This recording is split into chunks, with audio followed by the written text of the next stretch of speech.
Tonight, the numbers behind school vouchers.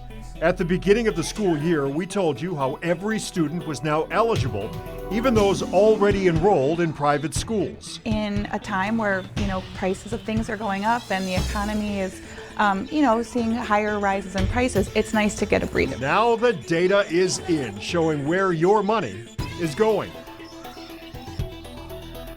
The state estimated 10,000 public school students would transfer to private schools, but with the late rollout of the plan, did that happen? News 5 investigator Sarah Buttison is following through on how your money's being spent right now. Starting this year, every family, even millionaires, can get public money to help pay their kids' private school tuition. The result, the number of students using EdChoice Expansion skyrocketed. But we found it has not changed where most students were enrolled. Before Arthur Schmiedel enrolled in high school, his parents thought he might go private. His mom, Adora, found they hit the wrong note. And he didn't have the words for it, but he was saying to us, I'm a public school kid. Cleveland Heights was best for the budding bass player. He has had teachers who are expert in what they do. Arthur's big brother went to St. Edward, the Catholic boys' school in Lakewood. My brother, he's older than me, and they're like, oh, where did he go? St. Ed's. His brother Zeke wanted a smaller school, so when his parents learned they could cut down on costs by using Ohio's EdChoice Expansion program, they signed up. Knowing that that would be an option and would help us pay for school, it was huge. EdChoice Expansion is a state voucher program. It was created to help parents in poor-performing schools pay private tuition. We've moved totally away from that. But as we first told you last summer, state lawmakers made it so every family, even the wealthiest, can receive taxpayer money. That flies in the face of what supposedly EdChoice was about. Last summer, we talked to Colleen O'Grady, who oversees the program. This program provides the most help to those families that wouldn't otherwise be able to consider private education, while providing some help to taxpayers who may be a little bit more fortunate. Why should we give money to people who are fortunate? All of the people that live in the state of Ohio are paying taxes. We're all taxpayers. The result? Enrollment exploded. Close to 60,000 more Ohio students got public money to help pay for private school. The price tag? Nearly $400 million taxpayer dollars. But we found private school enrollment only increased by about 3,700 students.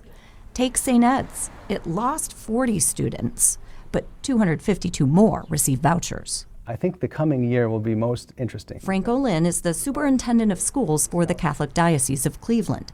He expects more students and taxpayer dollars to flow into private schools next year. Recall that the scholarships became available in late July, and most people already had their mind made up for their schooling. He defended how some Catholic schools raised tuition after EdChoice was expanded.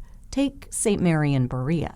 It cost $2,500 more this year. The key is that they're bringing their tuitions in line with the cost to educate, which has not typically been the starting point before. Use private schools by all means, but your neighbors shouldn't have to pay the price tag. Dan Heins is a member of the Cleveland Heights University Heights School Board and the steering committee for the Vouchers Heard Ohio lawsuit. Close to 200 Ohio school districts allege EdChoice Expansion is unconstitutional, resegregates schools, and harms public education by funneling money into private schools. We're just giving a rebate to those affluent families who have been using private schools all along. Data suggests he's right. We looked at Northeast Ohio's 30 largest school districts.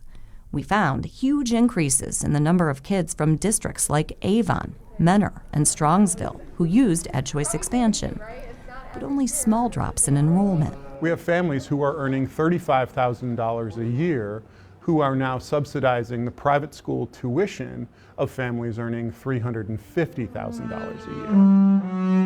And this is so hard to say, because I have to say, we benefited from it. And her son Zeke is doing well. He had amazing support and nurturing at St. Ed's. But sending Arthur to Cleveland Heights My second son, Arthur, is a musician. literally struck the right note. He has been able to go further than we ever could imagine. These are things that are available to every child. They're not available to us because we're privileged. They're available to us because we are members of this community.